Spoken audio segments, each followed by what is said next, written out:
Game, game, game! Gawa tayo ng kikiam. Ito yung mga ingredients lahat. 5 spices,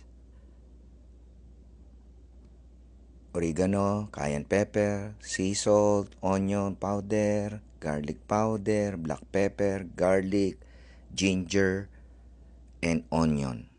Tapos, etong bean curd. Then, lagay nyo lang dyan sa bean curd. Tapos, pagbalot ninyo, i-deep fry naman natin yan. Okay? Yan, deep fried.